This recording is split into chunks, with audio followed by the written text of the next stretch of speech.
Fala, meu querido vestibulando, meu querido concurseiro que está estudando a história de Roraima para poder fazer sua prova. Vamos nessa, continuar a nossa jornada, a nossa saga pela história de Roraima. Você que está assistindo agora, está começando a acompanhar a gente hoje, seja muito bem-vindo ao nosso canal. Vamos que vamos, chama a vinheta!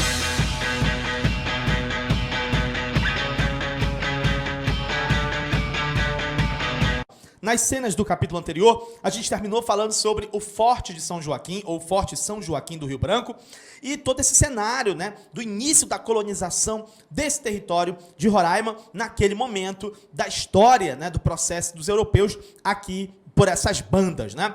E aí uma coisa que a gente já adiantou e agora a gente vai trazer de volta é que quando os portugueses decidem colonizar esse território que hoje é Roraima, eles não simplesmente fundarão um forte, né? O Forte São Joaquim do Rio Branco. Mas dentro desse projeto de fundação do forte, existe um outro projeto, na verdade há um projeto duplo nessa colonização, que é construir o forte, fazer uma fortificação militar e também montar povoações indígenas, tá? Ali, naquele território. E a pergunta que fica é, por quê? Por que montar povoações indígenas nessa região, além de construir o forte?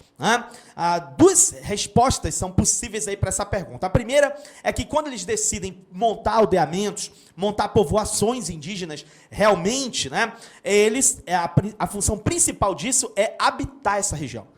Né, fazer essa região ser habitada para poder resguardar esse território de possíveis invasões de outros povos. E aí, esse processo de povoamento, juntamente com a força pública que foi instalada aqui, fazer com que esse território seja garantido para a coroa portuguesa permanentemente. Então, função primordial, função principal, temos que habitar esse território e vamos fazer isso com os próprios nativos, vamos fazer isso com os próprios índios, é a primeira função primordial. Agora, um outro objetivo dessa montagem de povoações indígenas aqui é justamente aumentar as trocas comerciais dessa região do Rio Branco com o restante da capitania de São José do Rio Negro. Não é por quê? Porque já havia uma troca comercial estabelecida, a região aqui do Rio Branco, ela já exportava cacau, salsa-parrilha, urucum, pescado, óleo de copaíba, tartaruga, a manteiga da tartaruga, então tudo isso já existia ali uma relação comercial e isso precisa ser consolidado, precisa ser aumentado, aprofundado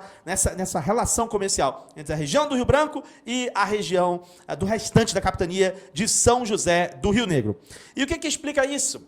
Ora, estão começando a colonização naquele momento, estão começando a construir o forte, estão começando a estabelecer as povoações indígenas, como é que já tem uma dinâmica aí já estabelecida, inclusive uma dinâmica comercial? O que explica isso é o seguinte, é que apesar de a gente estar falando que a colonização está começando agora, nesse momento que o forte está sendo construído e também as povoações indígenas estão sendo montadas, apesar disso, isso não significa que até aquele momento essa região ficou completamente abandonada e ninguém passou por aqui, ninguém fez nada por aqui. Pelo contrário, nós tivemos, antes da fundação das povoações indígenas, que foram estabelecidas na época da fundação do forte, antes disso, décadas antes, nós tivemos a fundação aqui de aldeias de repartição. E essas aldeias de repartição, elas montam aí da década de 1720, né? Já em 1725, a gente já tinha essas aldeias de repartição por aqui. Então, aqui é importante destacar uma diferença fundamental, né, entre essas aldeias de repartição que existiam desde a década de 20 e as povoações indígenas que foram estabelecidas na época da construção do forte. Então, essas duas coisas, elas são distintas e é isso que eu começo a te explicar agora. As aldeias de repartição, que foram montadas aqui na década de 20, elas foram estabelecidas com a entrada e a chegada dos missionários carmelitas, aqui nessa região do Rio, que já tinham um trabalho ali na região do Rio Negro, e vão se estabelecer também na região do Rio Branco. A gente vai falar mais sobre isso daqui a pouco. Elas estavam por aqui, essas aldeias de repartição já existiam desde essa época de 1725, por aí. Só que essas primeiras aldeias de repartição que foram montadas aqui, elas não chegaram a ter um papel colonizador forte aqui nessa região. Na verdade, essas aldeias de repartição que já existiam desde a década de 20, que foram montadas aqui na época da década de 20, elas serviram apenas para marcar a posse dos portugueses nessa área. Mas colonizar realmente, dar prosseguimento, empreender, intensificar um processo colonizador, se elas não fizeram. Já essas povoações indígenas que vão ser montadas, estruturadas, consolidadas aqui na década de 70, que já é na época da construção do Forte São Joaquim, aí já é uma outra situação. né? Elas estão sendo estabelecidas aqui nessa região, na mesma época, juntamente com a construção do forte, né? 1775, a gente tem aí o avanço desse processo, e essas povoações indígenas que vão ser estabelecidas nessa época, a gente vai chamar de diretórios de índios, certo? Então, cuidado com isso. Uma coisa é as aldeias de repartição, as primeiras que montaram aqui na década de 20, que não representaram um processo colonizador efetivo, intenso realmente, e a outra coisa é as povoações indígenas da década de 70, que foram montadas junto com o forte e que vão representar processo colonizador. Beleza? Feita essa diferença, agora é legal a gente caracterizar aquelas primeiras aldeias de repartição que montaram aqui na década de 20 nesse território. Em via de regra, o que é uma aldeia de repartição? A aldeia de repartição eram povoações nas quais os índios eram aldeados para poder facilitar o desenvolvimento de uma economia agrícola e pesqueira baseada no trabalho deles. Então, eu vou trazer os índios das aldeias originais deles e vou colocar esses índios nas chamadas aldeias de repartição, onde o trabalho desses índios vai ser explorado. Como é que você faz para recrutar esses índios? Como é que você faz para trazer esses índios das aldeias originais para essas aldeias de repartição que foram montadas ali na década de 20? Você tinha 3 formas de fazer isso: os descimentos, os resgates e as guerras justas.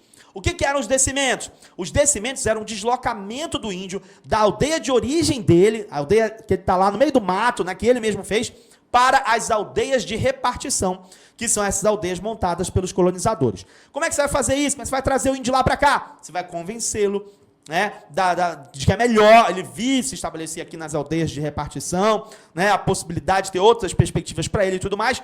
E quando esse convencimento não funciona, os autores falam que eles faziam na base da persuasão mesmo.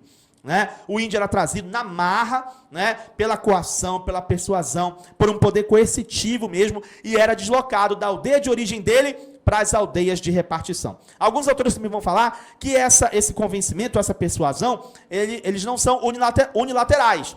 Os índios também tinham seus interesses muitas vezes e acabavam vindo também por esses interesses, né? Então tem aí uma via de mão dupla nesse sentido. Mas o descimento é isso. O índio que veio pelo descimento, teoricamente ele é livre, mas o trabalho dele vai ser explorado nas aldeias de repartição e ele vai ser recompensado por isso. O resgate já é a compra de índios prisioneiros. Por quê? Porque os índios, nas guerras entre as tribos, né, as guerras intertribais, eles capturavam uns aos outros. Então, esses prisioneiros, alguns deles eram chamados índios de corda. Eram índios que tinham sido capturados em guerras intertribais e estavam prestes a serem devorados pelos seus inimigos. Estavam amarrados e prestes a serem comidos. Porque algumas tribos praticavam realmente isso, né? Comer literalmente o índio derrotado, o índio prisioneiro. Né? Então, esses chamados índios de corda, eles podiam ser resgatados pelos colonizadores.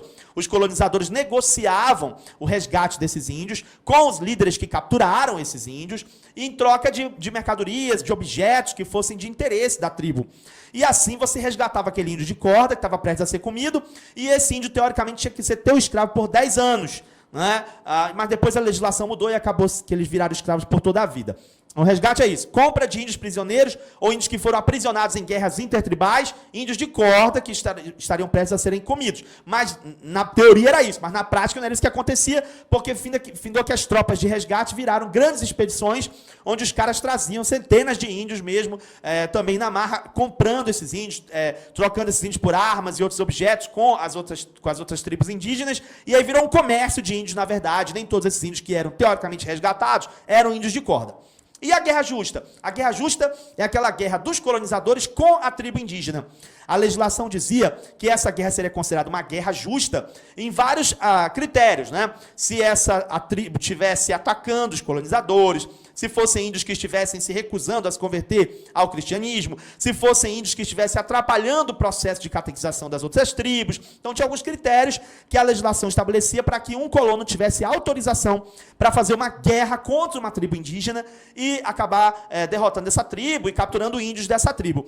É claro que na teoria também a lei dizia uma coisa, mas na prática os caras faziam guerra contra as tribos indígenas, independente desses critérios. Às vezes nem esperavam chegar a autorização da coroa portuguesa e atacavam as tribos indígenas. Então isso aí tinha só uma retórica na lei, mas na prática não era exatamente assim que funcionava. Então essas eram as 3 maneiras de você recrutar um índio e trazer para as chamadas aldeias de repartição, que eram essas primeiras aldeias que foram montadas ali no território de Roraima, na região do Rio Branco. Por que o pessoal tinha tanto interesse nesses índios? Porque esses índios desempenhavam vários trabalhos, né? Os índios eram as mãos e os pés dos colonos aqui na região da Amazônia. Se os escravos eram as mãos e os pés do senhor de engenho, lá no Brasil colonial, lá para a banda de lá, para as bandas de lá, né? Aqui para as bandas daqui da Amazônia, o índio é que é as mãos e os pés dos colonos, porque o índio trabalha na extração das drogas do sertão, eles trabalhavam como remeiros, como guias, como agricultores, pescadores, carregadores, amas de leite, até ama de leite, a Índia fazia papel de ama de leite, farinheiras, construtores e outros tantos ofícios os índios praticavam aqui. Por isso que o trabalho deles era tão valorizado, era tão importante, e por isso eles recrutavam esses índios aí, traziam para as aldeias de repartição, e de lá eles eram direcionados para os colonos leigos, para os colonos missionários e para o pessoal também do serviço real. E aí é nisso que entra os missionários. Né? Aqui nessa região do Rio Branco, qual é o grupo de missionários que vai atuar? Isso aí eu vou te contar, mas só nas cenas do próximo capítulo. Beleza, pessoal? Olha, se você quiser fazer um curso completo com a gente sobre a história de Roraima, para você gabaritar as questões de história para o seu concurso e para o seu vestibular, você clica nesse vídeo que está aparecendo aí, que está apresentando o módulo para você, que eu vou te dar todas as instruções de como é que você vai fazer para estudar com a gente, beleza? Vou te colocar também do outro lado o vídeo do Marquês de Pombal para você clicar e também continuar aprofundando os seus estudos sobre o período pombalino e a influência dele na história da Amazônia e, consequentemente, aqui na história de Roraima. Beleza, pessoal? Um abração para vocês. Até a próxima. Tchau!